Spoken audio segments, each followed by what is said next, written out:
I formed the company in 2003 and my aim was to be a vehicle bodybuilder.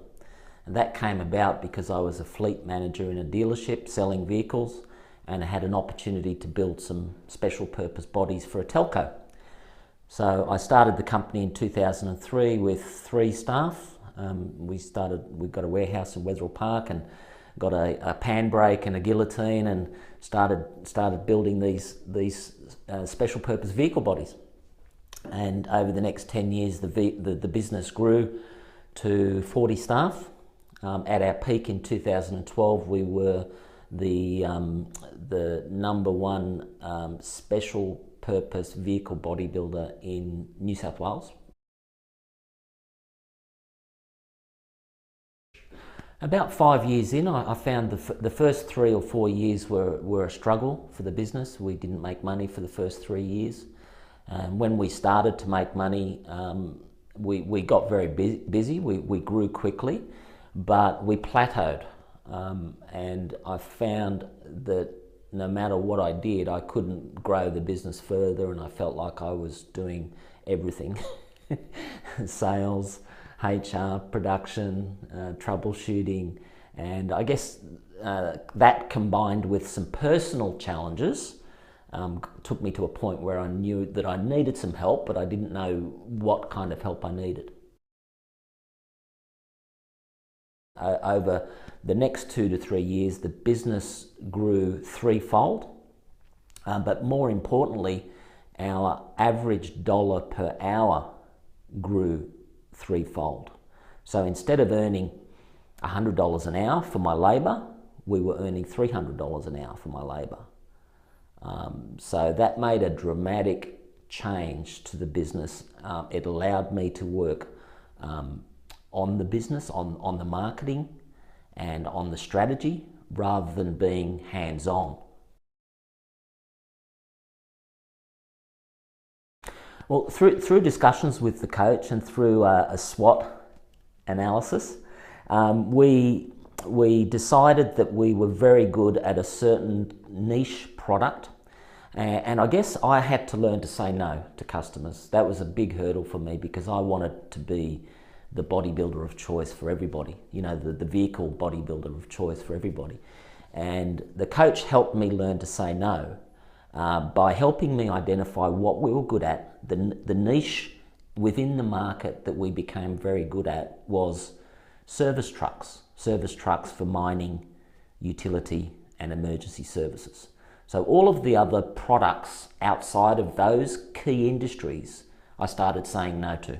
And almost immediately I could see the efficiency gain that we had in the workshop, but also the profit started to increase. As I said, our average dollar per hour started to grow rapidly because the guys in the workshop were able to get some economy of scale, get some gains, start making multiples of products. It may be a step or a handle or a drawer. Instead of making one, we'd make a batch of 10.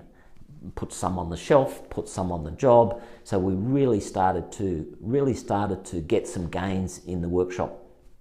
And that led to the profit increase. And as I said, we went from 3 million turnover to about 9 million turnover in 2011, 2012. The other development that the coach assisted us with was systemizing the business. Now, we did the work, but the coach guided us through step by step what we needed to do. And we developed our policies, our procedures, we trained the staff on those policies and procedures. And without doing that, we would not have been able to sell the business to a public company in 2014, which is ultimately what we did. So identifying the niche product that we needed to work with, systemizing the business, and then the staff. In the early days, I had a challenge with keeping staff accountable. As I said before, I wanted to be Mr. Nice Guy to everybody, and in business that doesn't quite often work.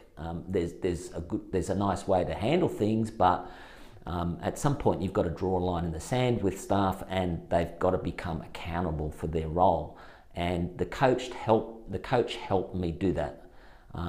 During the early part of our coaching period, some staff chose to leave.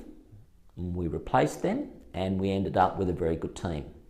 When we sold the business in 2014 to a public company, all of those staff were retained. I'm a mortgage broker and finance broker now, and I'll tell you how that came about. While I had the manufacturing business, Amplus, I tried over a period of 3 years, I tried to work from home.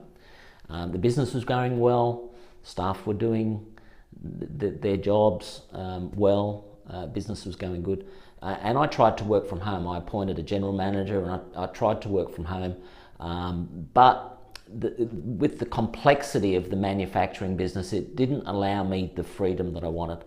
So I decided in early 2014 to sell the business, and by June 30th, 2014, we'd sold the business successfully with the help of our coach, who was instrumental in helping us not only find the buyer, but helping us negotiate through everything that needed to be sorted. So after that, I spent a short period of time with the buyer, helping them settle the business down, helping relocate the business to their premises in Smithfield, helping the staff get settled in. And after 3 months, I decided I really did want to work from home.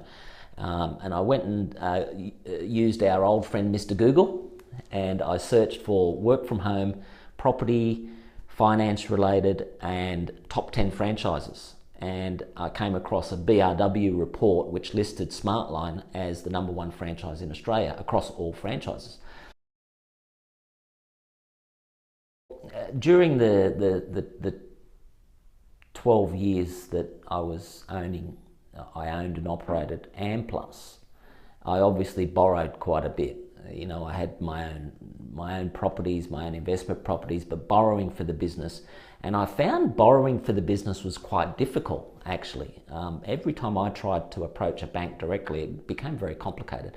And for the past, for the last 6 or 7 years that I was the owner of Amplus, I had a broker who was very, very good. And when I needed something, it was simply a phone call and maybe an updated profit and loss or management account. And he would have the funding sourced for me through whatever means was the best.